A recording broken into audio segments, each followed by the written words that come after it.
que Jesus conquistou na cruz é direito nosso, é nossa herança. Todas as bênçãos de Deus pra nós, tomamos posse, é nossa herança. Toda vida, todo poder, tudo que Deus tem para dar, abrimos nossas vidas para receber. Nada mais nos resistirá, maior é o que está em nós do que o que está no mundo. Maior é o que está em nós do que o que está no mundo. Tudo que Jesus conquistou na cruz é direito nosso, é nossa herança. Todas as bênçãos de Deus pra nós, tomamos posse, é nossa herança. Toda vida, todo poder, tudo que Deus tem para dar. Boa noite, queridos irmãos, irmãs, amigos e amigas. Esse é um privilégio muito grande para nós, podermos exaltar, adorar e honrar o nome do nosso Deus. Salmo de Davi diz assim, Salmo 118, verso de número 22. A pedra que os construtores rejeitaram, essa veio a ser a principal pedra angular. Isto procede do Senhor e é maravilhoso aos nossos olhos. Este é o dia que o Senhor fez, regozijemo-nos e alegremo-nos nele. Esse é um salmo messiânico de Davi, que fala de Jesus Cristo, o Redentor. Esse que veio para nos salvar, nos resgatar e nos redimir. E esse dia para nós, hoje, domingo, é um dia especial que nós trazemos para Deus o nosso melhor, o nosso louvor, a nossa adoração, a nossa casa, nossa família, os nossos dízimos, ofertas, enfim, nós trazemos tudo nesse dia, para dizer, Deus, muito obrigado, porque esse é o dia que o Senhor Deus fez para nós. Por isso nós estamos aqui para regozijar, queridos, e nos alegrar no nosso Deus. Então esse tempo, que seja para você, para sua casa, um tempo extraordinário de louvor e adoração na presença do nosso Pai Celestial. Vamos orar nesse instante em nome de Jesus. Pai, nós queremos, ó Pai, nesse dia, nessa hora, entregar, Senhor, todo este culto na Tua presença, no Teu altar. Pai, receba dos nossos lábios o nosso louvor, da nossa boca a nossa adoração, Senhor, do nosso coração a nossa oração sincera no Teu altar, entregando a nossa casa, a nossa vida, aquilo, ó Pai, que somos, aquilo que temos, ó Pai, nas Tuas mãos nesta hora. Oramos, ó Deus, para que nessa noite, seja, Deus, uma noite que Deus venha falar claramente e poderosamente ao nosso coração. E se há, ó Deus, alguma pessoa com lutas, ó Deus, nesse sentido, problemas, ó Pai, dificuldades, Senhor, nós entregamos agora cada família no Teu altar. Sabemos, ó Pai, que nós temos vivido tempos bastante difíceis, Senhor, mas Tu és o Deus que está no controle de todas as coisas, e nós entregamos o Teu povo nessa hora que Te adora e Te bendiz. Toma nas Tuas mãos, ó Pai, cada vida, assim oramos, ó Pai, com gratidão no nosso coração, em nome de Jesus. Amém, Senhor.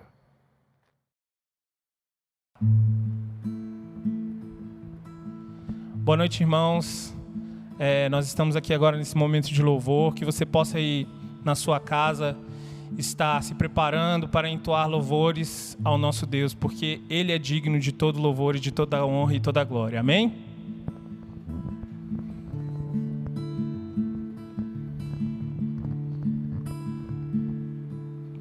Estavas desde o princípio,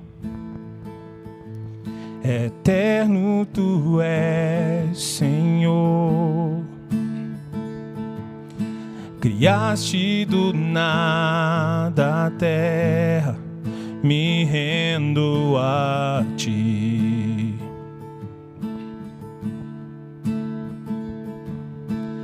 antes que eu pecasse. Pagaste o preço na cruz.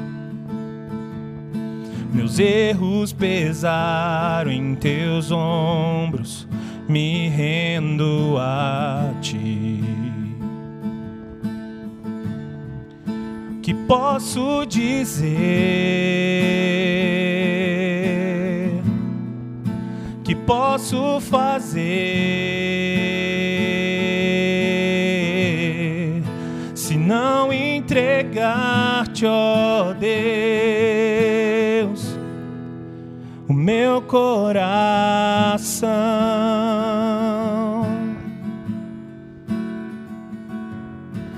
Na salvação caminho, teu Espírito vive em mim. Declaro as suas promessas, me rendo a ti. Que posso dizer? Que posso fazer se não entregar-te, ó Deus, o meu coração? Que posso dizer? Que posso fazer se não entregar-te, ó Deus, o meu coração?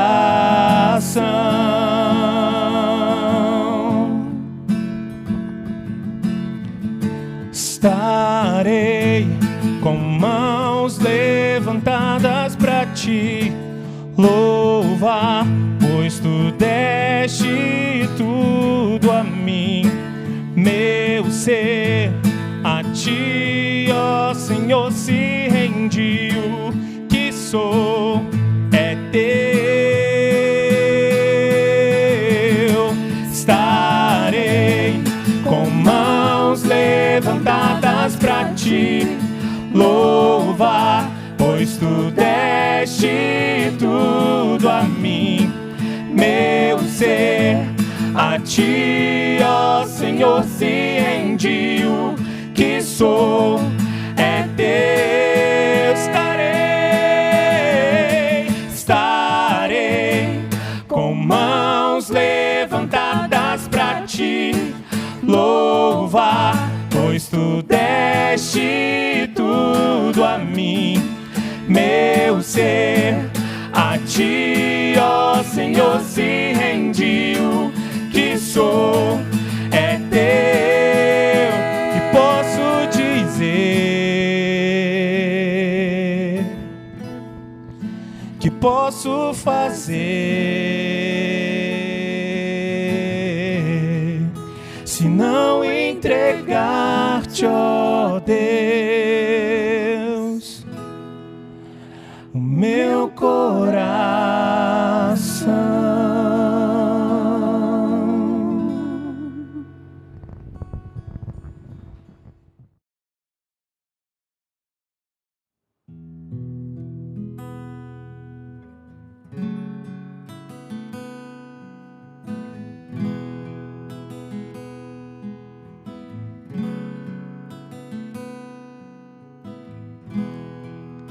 Digno desta canção, só tu és Senhor.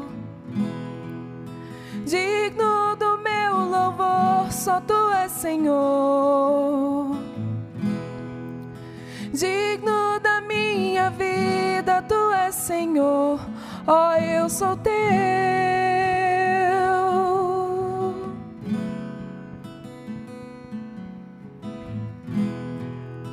Nome que sobre todos é o teu Jesus. Fonte da salvação, só tu és Jesus. digno da minha vida, tu és Jesus, ó, eu sou teu.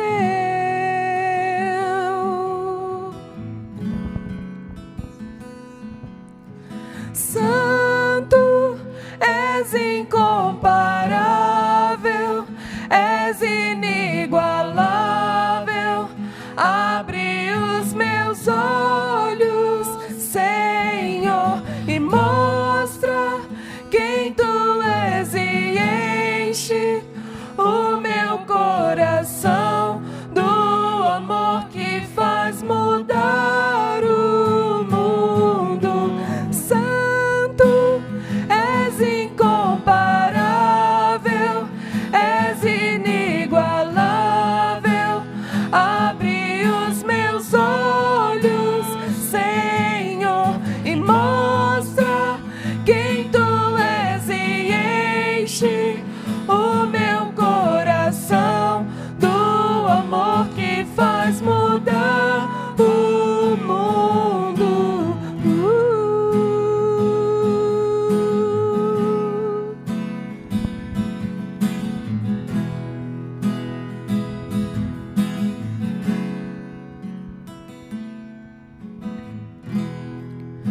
Digno desta canção, só tu és Senhor. Digno do meu louvor, só tu és Senhor. Digno da minha vida, tu és Senhor, ó, eu sou teu.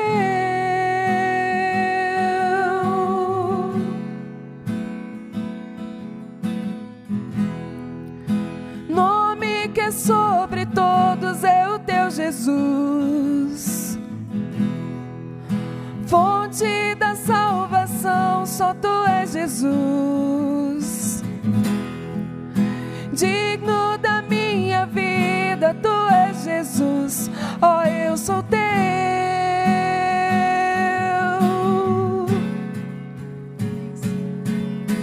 Santo, és incomparável, és inigualável. Abre os meus olhos, Senhor, e mostra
ciúmes de mim. Amor furioso de quem sou refém, feito dependente de sua misericórdia. E quando de repente eu não percebo as dores por causa da glória, eu vejo então a beleza em ti e o afeto que sentes por mim. Deus me ama tanto assim, como Ele me ama tanto assim.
Eu sou tua porção, atraído pela redenção no olhar. Se a graça é como o oceano, estou me afogando. Os céus e a terra se encontram e o meu coração é tomado em grande furor. E eu não perco meu tempo em lamentos quando eu me lembro que Ele me ama tanto, me ama tanto, me ama tanto, Ele ama. Ele me ama tanto, me ama tanto, me ama tanto, Ele ama. Ele me ama tanto, me ama tanto, me ama tanto, Ele ama.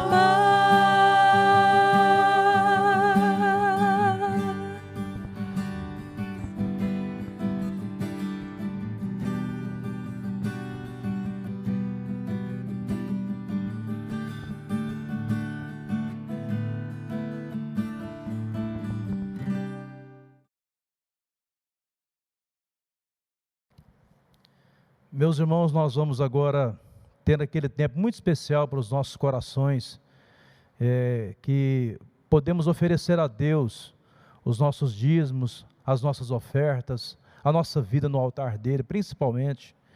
Deus tem nos abençoado.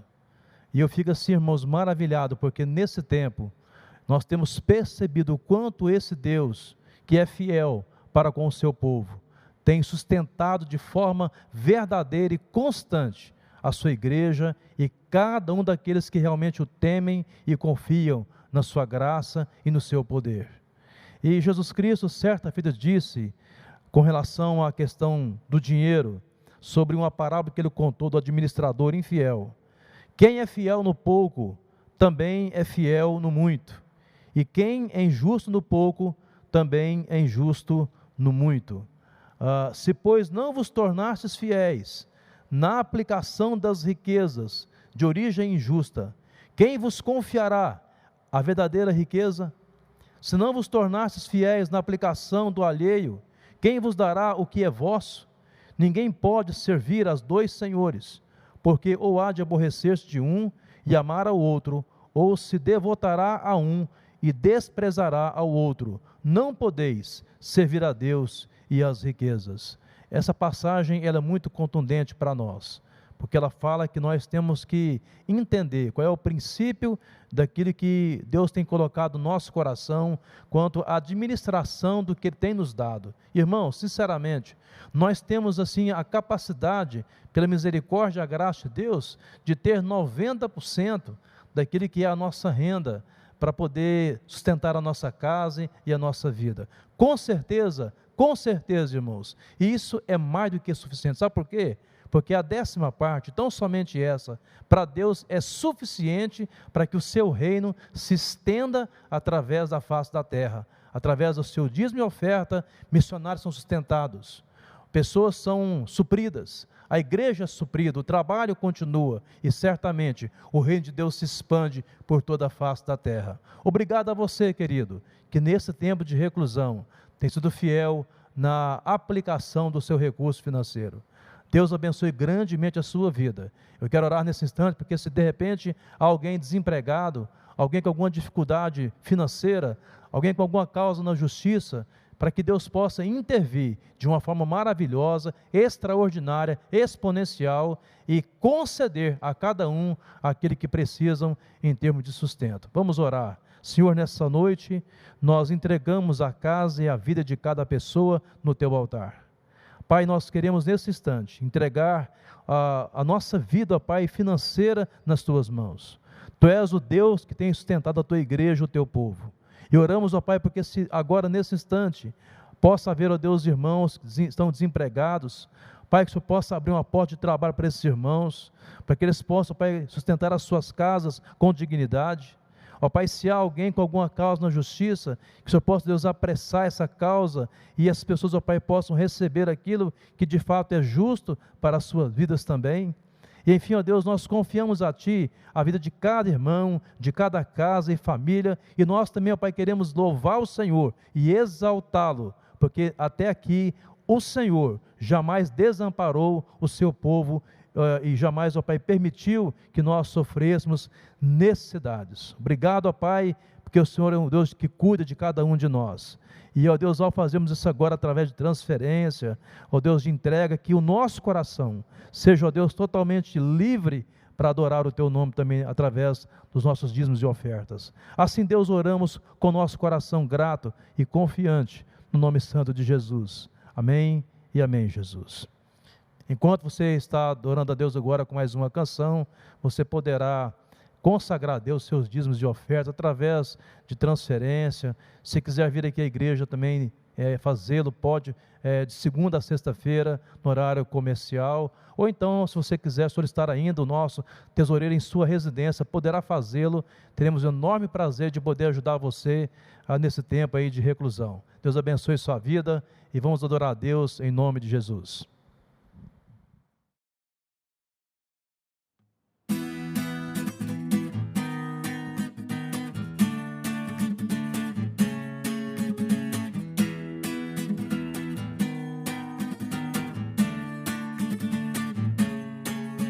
Senhor, Tu és bom, Tua misericórdia é para sempre. Senhor, Tu és bom, Tua misericórdia é para sempre. Todos os povos Te exaltarão, de geração em geração Te adorarei. Aleluia, aleluia, Te adorarei por tudo que és. Te adorarei. Aleluia, aleluia, Te adorarei por tudo que és. Deus é bom.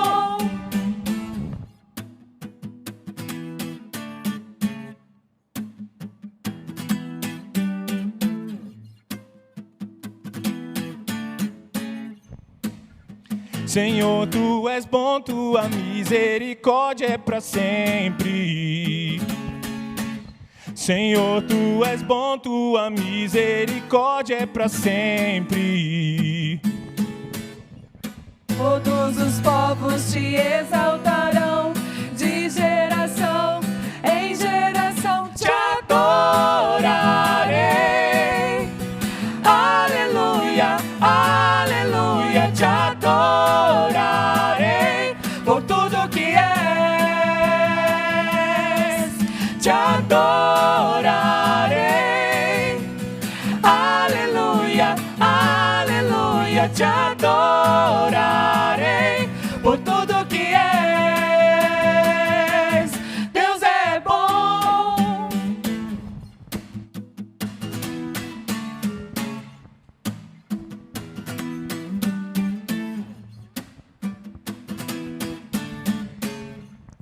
Deus é bom o tempo todo, o tempo todo.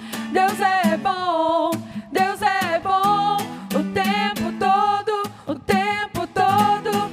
Deus é bom, Deus é bom o tempo todo, o tempo todo. Deus é bom, Deus é bom o tempo todo, o tempo todo. Deus é bom.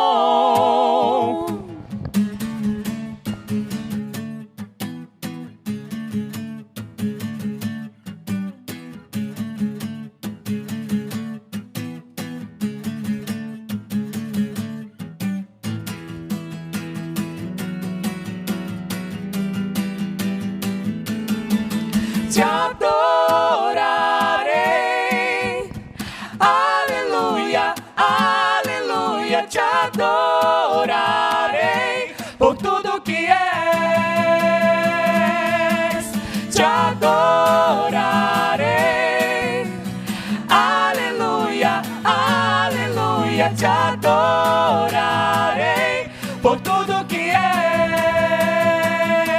por tudo que és, por tudo que és. Deus é bom.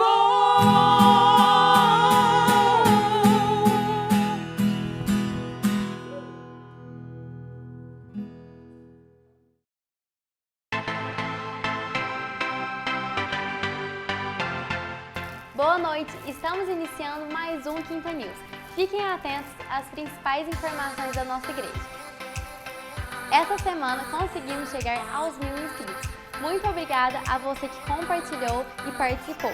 Para você que ainda não é inscrito, se inscreva no canal e continue compartilhando. Nessa semana, o tema da nossa quinta live será adoração e adoradores na pandemia. Você pode participar mandando perguntas e acessando o nosso canal do YouTube às 20 horas.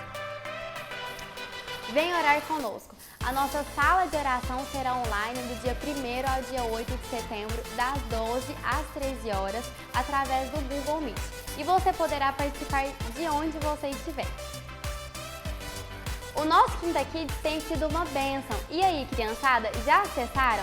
O vídeo está sendo disponibilizado todos os domingos às 8 horas no nosso canal do YouTube. E agora um recadinho especial para os pais. Valorizem esse momento e coloquem as suas crianças para participarem, porque tem sido muito bom.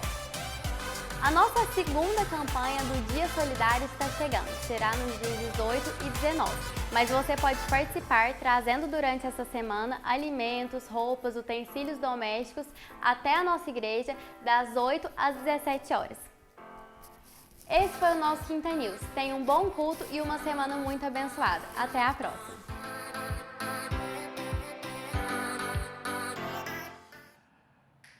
Boa noite, irmãos. Eu quero inicialmente dar aqui assim, uma palavra de incentivo às irmãs do Ministério Infantil da Igreja. Estou muito feliz com o Quinta Kids, com a Turminha da Luz. Tem sido assim, um tempo muito precioso, né? No domingo, estou ouvindo aí as histórias da tia Paula. Tem sido uma experiência muito boa. Eu sei o quanto as nossas crianças têm sido abençoadas com esse momento. Esse momento não foi criado só para entretenimento das crianças, para encontrar uma atividade para elas, para que você participe do culto aí, ouça as mensagens que nós transmitimos no domingo. O objetivo foi edificar a sua criança e tem sido assim um tempo muito precioso. Eu quero abrir a palavra de Deus hoje em Marcos capítulo 4 e vamos ler do verso 35 ao verso 41, quando Jesus acalma a tempestade no mar da Galileia. Naquele dia, ao anoitecer, disse ele aos seus discípulos: vamos para o outro lado. E deixando a multidão, eles o levaram no barco, assim como estava. Outros barcos também o acompanhavam. Levantou-se um forte vento e as ondas se lançavam sobre o barco, de forma que este foi se enchendo de água. Jesus estava na popa, dormindo com a cabeça sobre um travesseiro. E os discípulos o acordaram e clamaram: Mestre, não te importas que morramos? Ele se levantou, repreendeu o vento e disse ao mar: Aquiete-se, acalme-se. E o vento se aquietou e fez-se completa bonança. Então perguntou aos seus discípulos: por que vocês estão com tanto medo? Ainda não têm fé? Eles estavam apavorados e perguntavam uns aos outros: quem é este que até o vento e o mar lhe obedecem?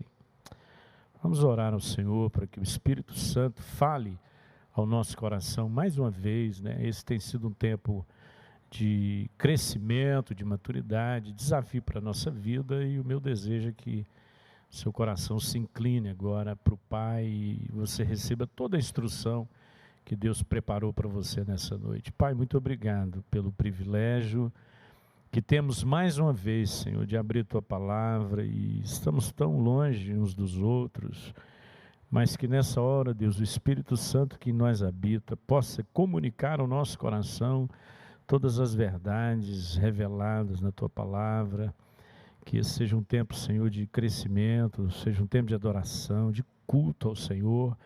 Ó Deus, que os nossos corações estejam abertos para receber a Tua Palavra, a ministração do Senhor na nossa vida. Nós oramos em nome do Senhor Jesus. Amém e amém.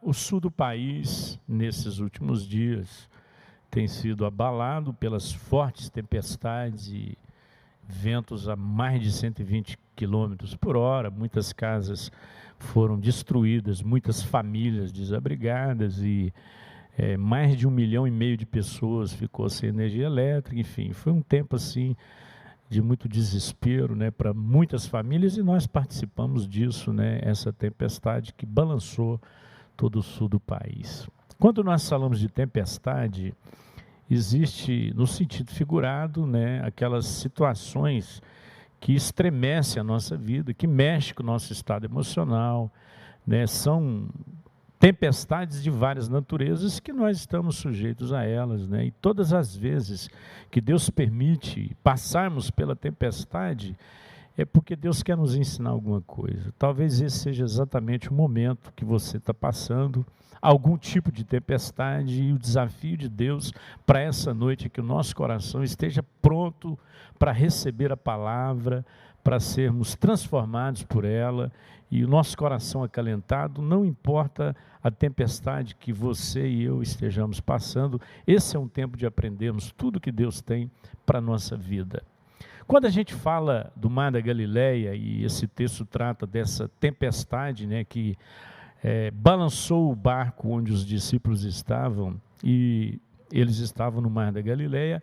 Embora a Bíblia fala mar da Galileia, na verdade, Galileia, o mar era um lago de água doce, né? E ele fica a 230 metros abaixo do nível do mar, e aquela região é muito propensa, né, para esse tipo de situação, porque ela é cercada, o mar da Galileia é cercado por montanhas, e o vento frio que sopra junto com a água morna do mar da Galileia gerava aquelas tempestades, e que elas aconteciam repentinamente. Então, às vezes o mar ou o lago da Galileia estava tranquilo, calmo, sereno, e de repente transformava-se numa grande tempestade. Os discípulos naquele dia provavelmente estavam como de costume, né? Eles saíam para a pesca, e Jesus os colocou no barco e os levou para o outro lado, e nessa trajetória acontece essa tempestade e Jesus vai e acalma o mar. E eu gostaria que hoje nós pensássemos sobre o que as tempestades nos ensinam à luz desse texto. Então Jesus os levou para aquele lugar para ensiná-los, né, algo que ele já havia estabelecido. Aquilo foi um plano de Jesus, embora a expressão que aparece na revista corrigida é de repente, né, houve uma grande tempestade. Na verdade, Jesus havia programado aquilo, ele já sabia daquela situação que eles iriam enfrentar, mas ele os conduziu para o Mar da Galileia para um propósito muito maior do que uma simples viagem de barco, uma pesca, um passeio de barco. E eu gostaria que nós atentássemos para o que as tempestades nos ensinam. A primeira coisa, à luz desse texto, que nós aprendemos com as tempestades, é sobre a insuficiência das nossas experiências e dos nossos recursos, né? Parece que a vida é muito parecida, né, com essa viagem, ela vai acontecendo assim no ordinário, mas a qualquer momento nós somos surpreendidos pelo vento, e nós somos surpreendidos pela tempestade. O verso 37 diz: levantou-se um forte vendaval e as ondas se lançavam sobre o barco de forma que este ia se enchendo de água. E numa outra versão, como eu já disse, que é na revista corrigida, diz de repente. Então assim é a nossa vida. As coisas estão caminhando, né? O salmista, quando escreve o Salmo 23, ele fala de duas situações. Uma situação é de águas tranquilas e verdes pastos, né? A outra situação ele chama de vale da sombra da morte. Então é uma vida, é a mesma vida, mas vivendo em situações e em circunstâncias diferentes. Há muitas pessoas que também passam por situações muito semelhantes, né? Aí nós olhamos os recursos da nossa vida, né? E olhamos as ondas que vão tocando o barco, né, do nosso ser, e aí nós nos sentimos muitas vezes autossuficientes, e aí nós começamos a pensar que os nossos recursos materiais, que os nossos conhecimentos, o nosso treinamento, eles nos guiarão em segurança, né? Provavelmente aqueles discípulos, né, com poucas exceções, a maioria deles era formada por pescadores, homens que estavam acostumados com o mar, homens que tinham experiências, né? Quando nós lemos a pesca maravilhosa, lá em Lucas capítulo 5, Jesus aparece no meio da noite, e os discípulos já desanimados, porque tentaram a noite toda lançando rede, não pescaram absolutamente nada, e Jesus vem para aqueles homens experientes, né, acostumados com o mar, que já tinham guardado as redes, né, por falta de expectativas, e Jesus diz: lança a rede no mar. E aí Pedro, né, como sempre, toma a dianteira e diz: Senhor, nós tentamos a noite toda. E aí ele para e diz: mas sobre a tua palavra eu lançarei a rede. Então eram homens experientes, acostumados com situações assim como aquelas. Quantos não acordam e percebem a tempestade de insegurança que muitas vezes está passando no nosso casamento? É uma tempestade, trovoadas e ventos fortes começam a soprar nas nossas relações com os nossos filhos, e aí a gente tem um céu completamente nebuloso, escuro, por conta de problemas que nós temos no trabalho. Alguns vivem a tempestade do desemprego, das incertezas e dos medos. O que essa história vai nos ensinar é que, infelizmente, nós vamos lidar com os imprevistos, né? Nós temos que lidar com aquelas situações que não são agendadas, né? Que a gente chama de acidentais. Muitas vezes na nossa vida, nós somos também surpreendidos por algo que nós não esperávamos. E aí a gente olha para o nosso recurso e, apesar dos nossos recursos, apesar do nosso conhecimento, apesar das nossas experiências, o barco, ele vai sendo sacudido e ele vai sendo invadido pelas ondas. Eles eram, naquele momento, irmãos, completamente impotentes diante do poder da natureza. Então o que Jesus está ensinando para os discípulos e para cada um de nós?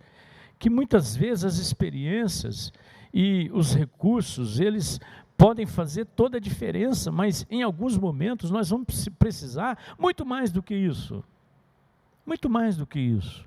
Falar da insuficiência dos nossos recursos e da insuficiência das nossas experiências não significa que eles não têm valor. Tem seu valor, mas em alguns momentos nós vamos precisar de algo muito maior. Nós vamos precisar de uma intervenção de Deus.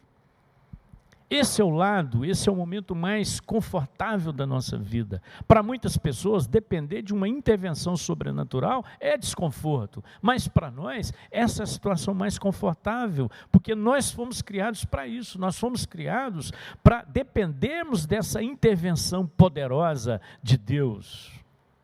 Eu sei que o dinheiro resolve muita coisa e tem resolvido para muitas pessoas, mas existem coisas que o dinheiro não consegue resolver.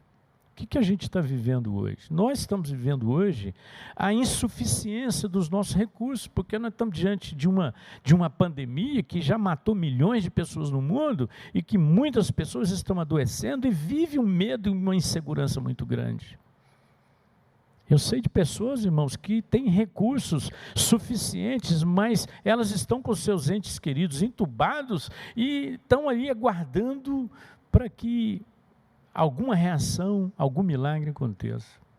As pessoas estão sendo assistidas pelos melhores profissionais, nos melhores hospitais, tendo o melhor tratamento que elas podem, porque o dinheiro proporciona isso, mas as pessoas estão nessa condição tão vulnerável, aguardando uma intervenção milagrosa, né? Algo assim que só Deus pode fazer. As pessoas que estavam naquele barco eram pescadores experientes, pescadores que faziam da pesca não um momento de lazer, mas era o seu trabalho árduo, era o seu ganha-pão. Eles estavam acostumados com o mar, eles estavam acostumados com grandes tempestades, eles sabiam exatamente o momento de ir e o momento de vir. Certamente eles eram prudentes, eles eram sensatos, mas naquele momento eles se viram completamente impotentes, porque muitas vezes a nossa sensatez, a nossa prudência não é suficiente. Eles estavam totalmente à deriva, não havia o que fazer. Trata-se daqueles momentos em que nós não temos mais nada a fazer a não ser esperar. É quando não depende mais de nós, quando não depende mais dos nossos esforços, dos nossos recursos, quando não depende mais das nossas experiências, quando isso não é suficiente, quando o único lugar para onde nós podemos olhar é para cima. Muitas vezes Deus nos coloca em situações, irmãos, que não dá para olhar para baixo, não dá para olhar para os lados. A única forma, o único lugar para onde nós podemos olhar é para cima. O único grito que nós podemos dar é o grito de Bartimeu, quando ele vê Jesus, ou ouve que Jesus está passando, e ele diz: Jesus, filho de Davi, tem misericórdia de mim. E os discípulos tentaram fazer com que ele se calasse, e ele gritava mais alto: Jesus, filho de Davi, tem misericórdia de mim. Então, irmãos, hoje nós podemos estar navegando em águas tranquilas, mas amanhã sermos surpreendidos por fortes ventos e tempestades.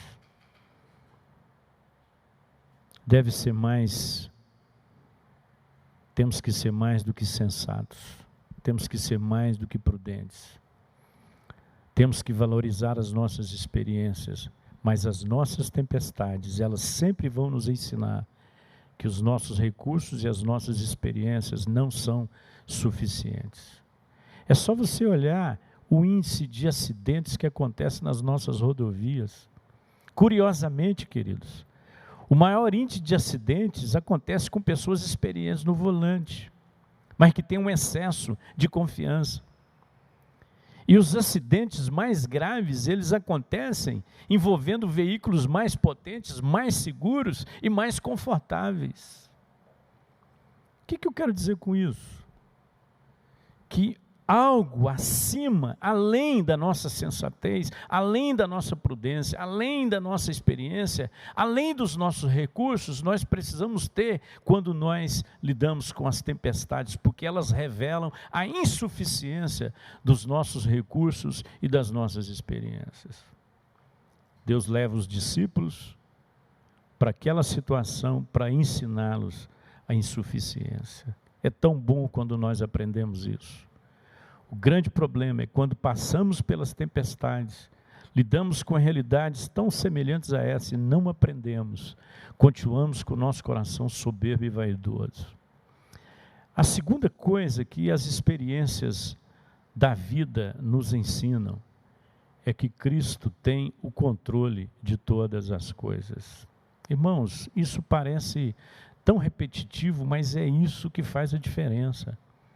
O verso 35 diz que naquele dia, ao anoitecer, disse ele aos seus discípulos: vamos para o outro lado. Então, irmãos, tudo o que aconteceu naquela viagem foi previsível para Jesus, foi imprevisível para os discípulos, mas foi totalmente previsível, totalmente programado por Jesus. E a vida é assim.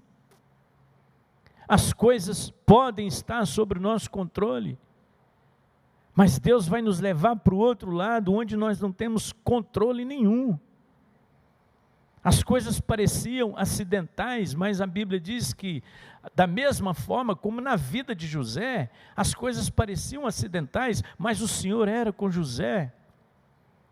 A mesma coisa acontece com Jó, porque Deus estava conduzindo a história de Jó. A história de Jó parecia o quê, irmãos? Parecia um carro sem freio na ladeira. Como se Jó tivesse completamente à mercê das circunstâncias, como se as circunstâncias desse a última palavra. Mas não, Deus o tempo todo esteve no controle da vida dele, a ponto dele chegar no final da vida dele e dizer: sei que tudo podes e nenhum dos teus planos podem ser frustrados. Aquilo que parecia acidente de percurso, era na verdade um projeto de Deus que estava sendo desenhado na vida daquele homem. Deus conduzindo a história da vida dele.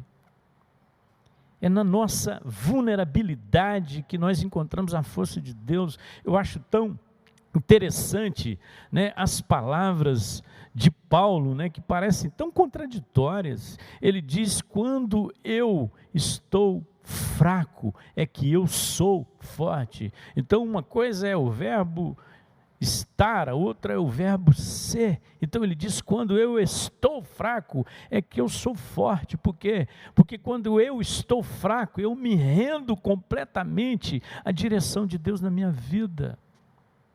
Talvez o problema da sua vida, talvez o problema dos seus negócios é porque eles estão sob o seu controle.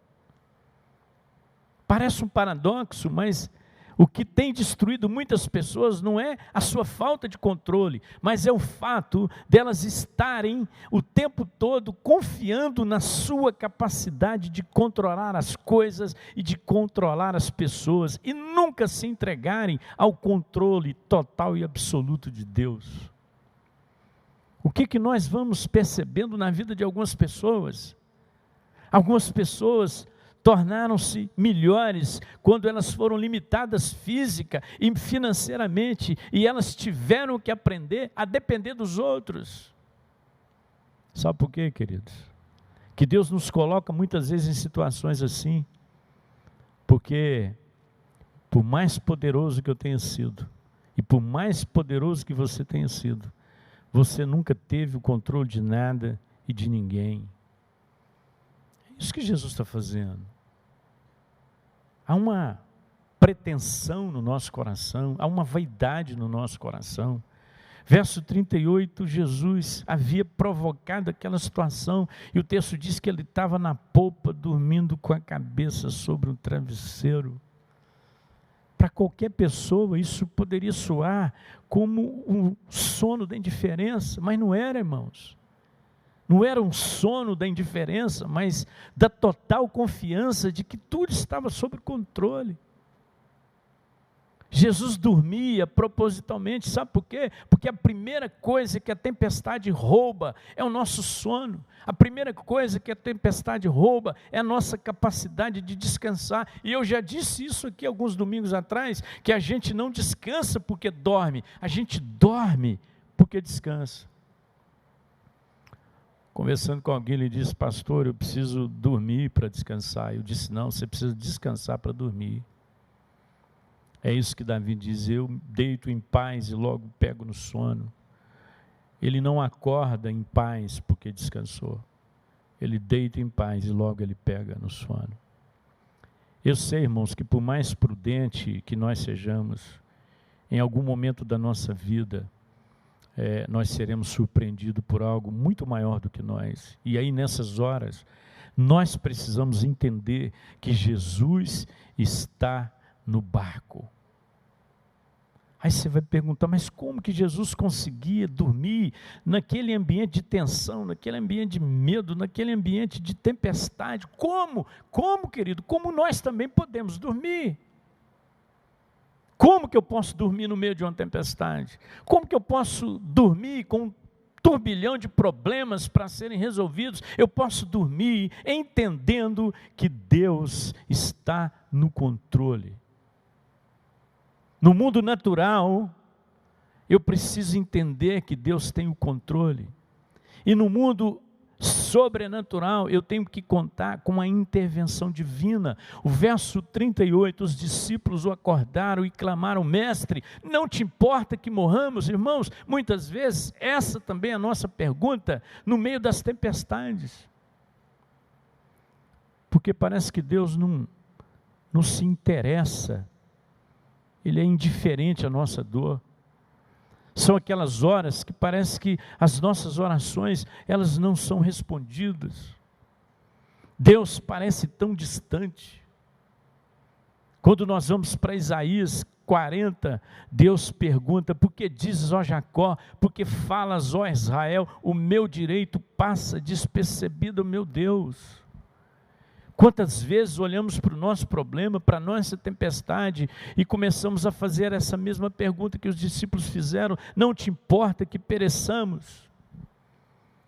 Uma das letras de uma das músicas da Cassiane diz: quando ele fica em silêncio, é porque está trabalhando. O Salmo 121 é um salmo confortador. Ele faz uma pergunta e ele mesmo responde: eleva os meus olhos para os montes, de onde me virá o socorro? E ele diz: o guarda de Israel não dorme. Não dorme. O Deus a quem nós servimos não dorme. Verso 39, quando os recursos humanos não podem mais nos ajudar, quando tudo parece perdido, quando não há mais solução, ainda podemos contar com as palavras de Jesus. Ele se levantou, repreendeu o vento e disse ao mar: aquiete-se, acalme-se. O vento se aquietou e fez-se completa bonança. Sabe qual que é o nosso problema? Nós tememos tudo aquilo que foge do nosso controle, quando na verdade nós deveríamos temer aquilo que nós acreditamos que estamos controlando. O problema começa quando pretensiosamente nós assumimos o controle das coisas. E o que significa entregar-se ao controle de Deus? Não significa viver irresponsavelmente, não significa não assumir compromissos e obrigações que muitas vezes muitas pessoas fazem em nome de uma fé que se parece muito mais com uma passividade conformada. Sabe o que eu vejo todo dia? Eu vejo maridos colocando as suas esposas em situações constrangedoras, estressantes, em nome de uma fé suicida. Marido que diz: você não me apoia porque você não confia em Deus. E aí eu ouço com frequência, mas algumas mulheres, elas têm coragem de dizer: eu não te apoio porque você é doido mesmo. E ainda me resta um pouco de sanidade, de lucidez. Muitos maridos, eles não querem uma companheira, eles querem uma cúmplice, uma mulher que vá concordando com todas as loucuras e doideiras que eles vão fazendo. Em alguns momentos, irmãos, diante das tempestades, a única coisa a fazer é descansar em Deus, é esperar e crer no seu controle, na sua provisão. É óbvio que em outros momentos você tem que aliviar a carga do navio, você tem que remar com a força que Deus dá a você, como Paulo fez na ilha de Malta, quando ele estava como preso daquele navio, e o vento começou a soprar sobre o navio, e o navio começou a se espedaçar pela força das águas, e ele diz, vamos jogar as cargas fora, mas nenhuma alma se perderá nesse navio. Então era hora de agir. Mas ele disse, o Deus a quem eu sirvo me disse que nenhuma alma se perderá. Em alguns momentos é isso que nós temos que fazer, nós temos que remar, nós temos que tomar atitudes, mas em outros momentos, irmãos, a única coisa que nós temos que fazer é descansar em fé. Então as experiências da vida, elas nos mostram que Deus está no controle de tudo. E terceiro, ela nos revela qual é a nossa fonte de confiança. Alguém disse o seguinte, se você quer saber o sabor do chá que está no saquinho, é só colocar água quente nele. Irmão, de vez em quando eu faço isso numa noite fria, você vai lá, pega aquele sachêzinho e enche um copo com água, esquenta no micro-ondas, solta o saquinho lá dentro e logo você vai saber o sabor do chá. Em outras palavras, ele está dizendo que é no meio da tempestade que nós temos as oportunidades de revelar qual é a nossa fonte de confiança. Sabe qual que é o nosso problema, irmãos? E isso nós estamos manifestando na relação com os nossos filhos. Nós temos um discurso sobre confiança em Deus que é perfeito, mas são as nossas atitudes que vão confirmar quais são as nossas palavras. Muitas vezes nos falta aquilo que aconteceu com Elias, quando ele pegou o filho daquela mulher e orou sobre o filho daquela mulher, ele disse, agora eu sei que a palavra de Deus na sua boca é verdade. Agora, olha a incoerência, irmãos. Verso 40, então, perguntou aos seus discípulos, por que vocês estão com tanto medo e ainda não têm fé? O que Jesus estava fazendo dormindo? Enquanto ele dormia, ele estava dando oportunidade aos seus discípulos de exercerem a fé. Como ele fez na multiplicação dos pães, estavam lá os discípulos e aquela multidão toda, 3 dias sem comer, e Jesus disse, dá-lhe vós mesmos de comer. Irmão, Jesus não está ironizando. O que Jesus está dizendo é que se houvesse fé no coração dos discípulos, eles teriam alimentado aquela multidão. Enquanto ele dormia, ele estava dando aos discípulos essa oportunidade. Esse é um dos propósitos da tempestade na nossa vida. A nossa fé não é apenas uma fé para crer no que Jesus pode fazer, mas a nossa fé é também para fazer em nome dEle. Muitas vezes nós estamos pedindo para Deus fazer as coisas, quando Ele está esperando pedirmos forças para fazer em seu nome. Foi exatamente isso que Davi fez quando ele enfrentou Golias. O texto diz que ele pediu para que Deus o enchesse de forças, para que ele o enfrentasse no nome dEle. Qual que é a diferença que a fé faz quando a tempestade chega? Quando chega a crise no casamento, hein, irmãos? Como é que o crente enfrenta uma crise conjugal? Onde é que ela termina, irmãos? Ela termina no altar ou ela termina no cartório? Quando a crise conjugal na vida do cristão se instala, como ele se comporta? Quando você tem que enfrentar, tem que lidar com um problema com os filhos, o que a sua fé te proporciona? E quando a doença chega? E quando o dinheiro falta? Para que serve a nossa fé? Quando a Bíblia diz que fé sem obra é morta, a gente traduz obra a ação social. Irmão, obra é tudo que eu faço. Obra é a forma como eu lido com as circunstâncias. Isso é obra. É ação, não é ação social, no sentido de dar as coisas para as pessoas, embora isso também seja importante, mas muitas vezes nós não entendemos o significado dessa fé sem obra. Nessas horas Jesus nos pergunta: por que vocês estão com tanto medo? Ainda não têm fé? Que tipo de medo é esse que Jesus está falando? Irmão, Jesus não está falando de uma situação que nos envolve, Ele não está falando das ondas do mar, mas de uma consciência que nos absorve. Nós somos absorvidos por uma consciência, por uma certeza. É nisso que está o nosso norte, a nossa direção. Ele estava no barco e Ele está conosco todos os dias. Agora presta atenção nessa pergunta, porque ela quase que passa despercebida. Ele pergunta: ainda não tem fé? O que Jesus quer dizer com isso ainda? Jesus está dizendo: depois de tudo que vocês viram em mim, depois de todo esse tempo que nós passamos juntos, depois de tudo que eu fiz na vida de vocês, ainda não tem fé? Eu vou dizer, viu, irmãos, eu não sei o que algumas pessoas estão esperando acontecer ainda, para acordarem, para tomarem atitudes e para crescerem na fé. Muitas vezes nós não somos homens maduros, nós somos crianças grandes.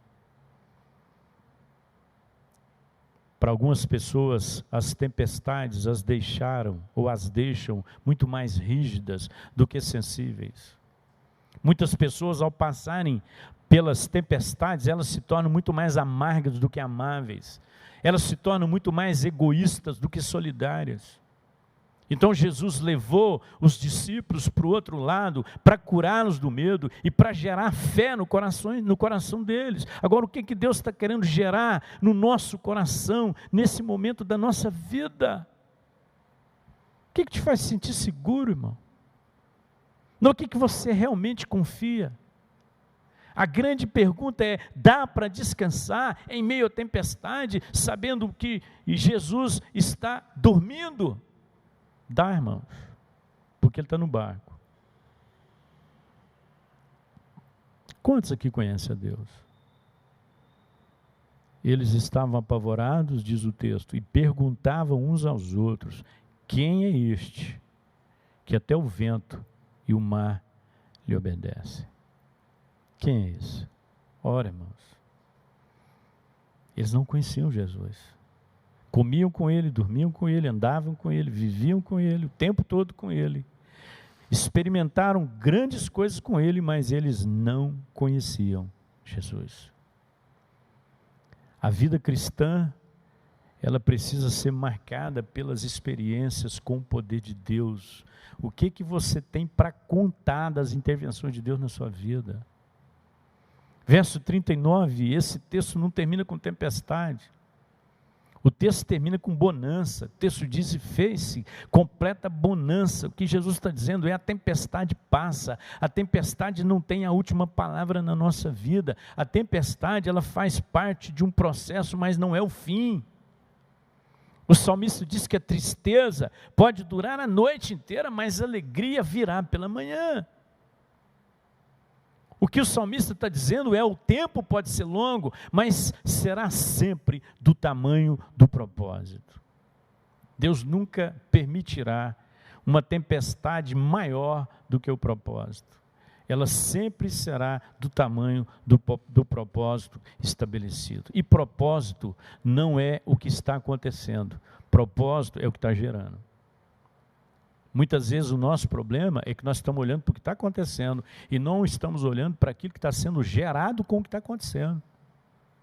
É simples. Sabe o que te amargura muitas vezes? Não é o que as pessoas fazem com você, é o que você faz com o que elas fizeram com você.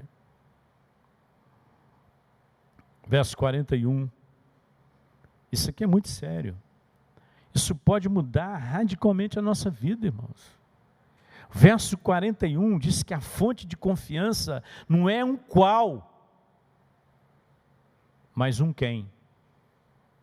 Quem é este que até o vento e o mar lhe obedecem? Qual é a sua fonte de confiança? Algumas pessoas, para descansar, irmãos, depende do tamanho da conta bancária dela. Para terem paz, depende de como está a despensa da casa dela, o celeiro dela. A Bíblia diz que uns confiam em carros, outros confiam em cavalos. E nós? Qual é a sua fonte de confiança? Está na hora de revelar. Às vezes nós temos um discurso perfeito com os nossos filhos. Nós temos uma doutrina perfeita. Mas, queridos, eles olham para a nossa vida e dizem, mas isso não está combinando. Aquilo que o meu pai ensina não é aquilo que ele vive. O testemunho da fé é a confiança. Mas o fundamento da fé é o conhecimento. Há quanto tempo estou com vocês e ainda não me conhecem? Tomé, irmãos. A fé se evidencia no nosso conhecimento de Deus muito mais do que na nossa capacidade de crer nele. Nós estamos tentando desenvolver uma fé num Deus que a gente não conhece. Estamos tentando confiar num Deus que a gente não conhece. Então nós não temos um problema de confiança, nós temos um problema de conhecimento. Olha o que Jó diz. E foi na tempestade. Eu te conheci só de ouvir, mas agora os meus olhos te veem. Foi preciso uma tempestade na vida dele, aquilo que eu e você estamos evitando. Por quê, irmãos? Porque nós queremos contentamento e não conhecimento. Queremos um Deus que nos encha de contentamento e não um Deus que nos encha de conhecimento. Tem muita gente tentando confiar num Deus que ainda não conhece. Depois de tanto tempo de caminhada, os discípulos perguntaram, quem é este? Depois de tantos anos de igreja, algumas pessoas testemunham, ainda não havia tido uma experiência com Deus. Já ouvi isso, irmãos, pessoas que cresceram dentro da igreja, e no acampamento vão à frente e dizem, pastor, eu estou hoje tendo um encontro com Jesus. E esse tempo todo, o que é que aconteceu? Eu não conhecia Ele. Você pode ter nascido na igreja e mesmo assim não ter tido uma experiência com Deus. Olha o que diz Isaías, isso é muito forte. Ele diz, esse povo me honra com os lábios, mas o coração deles está longe de mim. Quando você olha a performance, ela é perfeita. Há uma coreografia perfeita, mas o coração está longe de mim. Paulo no Areópago disse o seguinte, esse Deus a quem vocês adoram sem conhecer, é o Deus que eu vos anuncio. Por que vocês estão assustados? Mas é um Deus que vocês adoram sem conhecer. Quem é este? Então a pergunta é, quem é o Deus a quem você serve? Quem é o Deus a quem você adora? A quem você ora? Então, irmãos, para fechar a conta aqui, não importa a natureza da tempestade, uma vez que conhecemos o Deus a quem servimos. Uma vez que Jesus está no barco da nossa vida, uma vez que Jesus está no controle da nossa vida, não importa.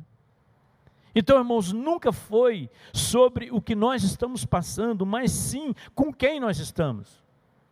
É o que conta.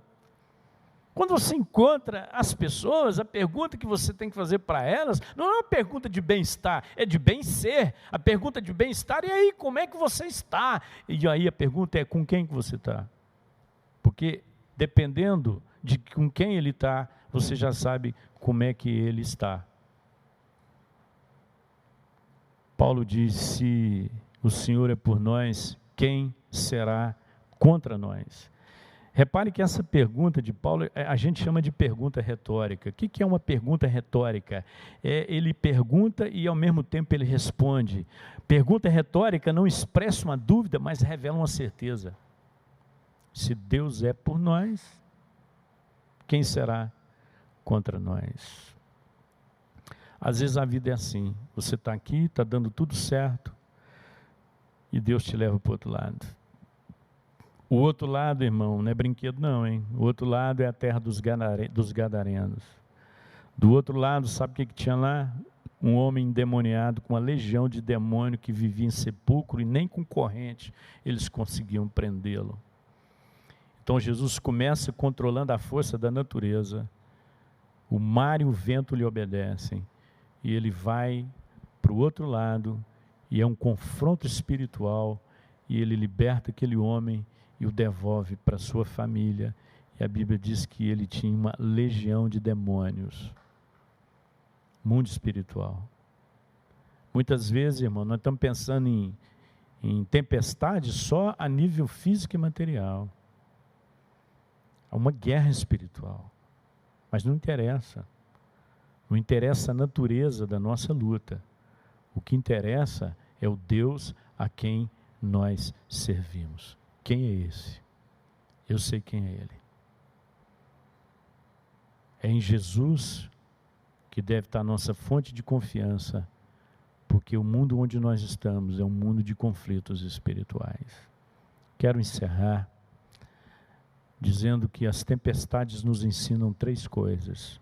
Primeiro, a insuficiência das nossas experiências e dos nossos recursos. Eram pescadores acostumados com o mar, mas eles ficaram com medos. Não confie na sua suficiência, não confie no seu controle sobre as coisas, porque aí pode estar a sua ruína.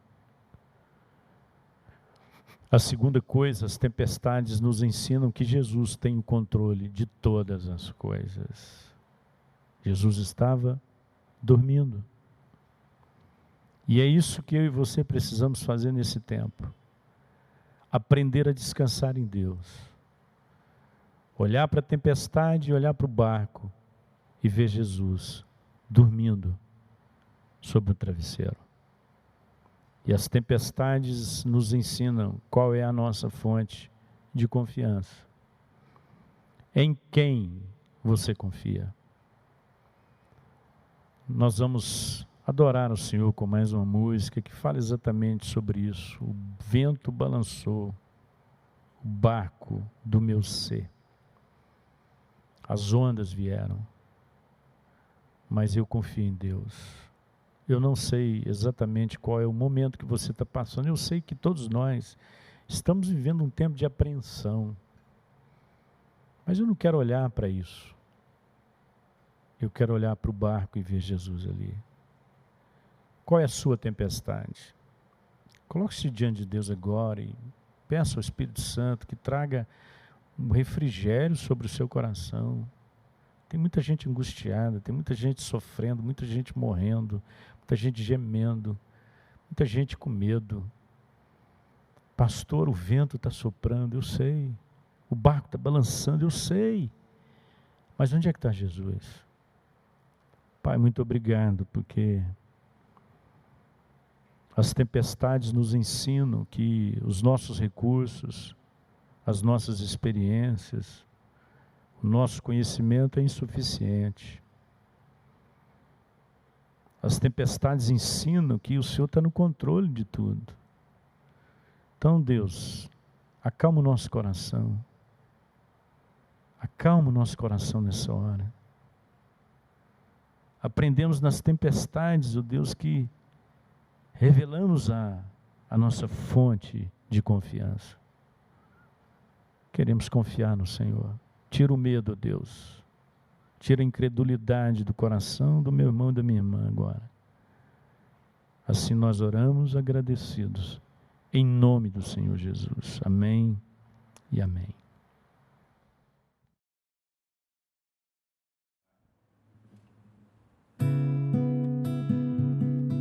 Não quero interromper o teu silêncio, ó Pai, mas é só orando que eu encontro paz. O vento da aflição quer apagar a chama da minha adoração. O mundo é um oceano, minha carne um furacão, minha vida é um barquinho buscando direção. Descansa em minha alma e acalma a tempestade que agita o meu coração. Acalma o meu coração, acalma o meu coração. O vento está soprando, mas é te adorando que venço o mar da aflição. Acalma o meu coração,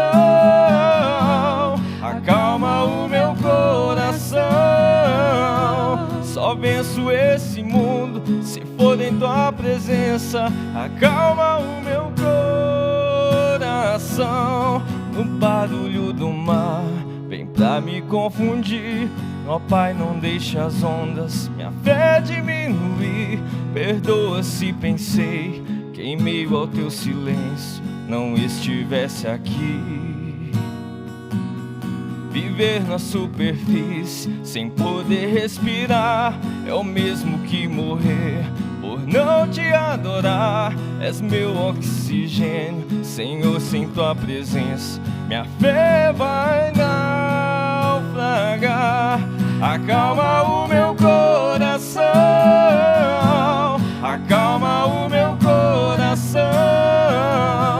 O vento está soprando, mas é te adorando que venço o mar da aflição. Acalma o meu coração, acalma o meu coração. Só venço esse mundo se for em tua presença. Acalma o meu coração, acalma o meu coração, acalma o meu coração. Só venço esse mundo se for em tua presença. Acalma o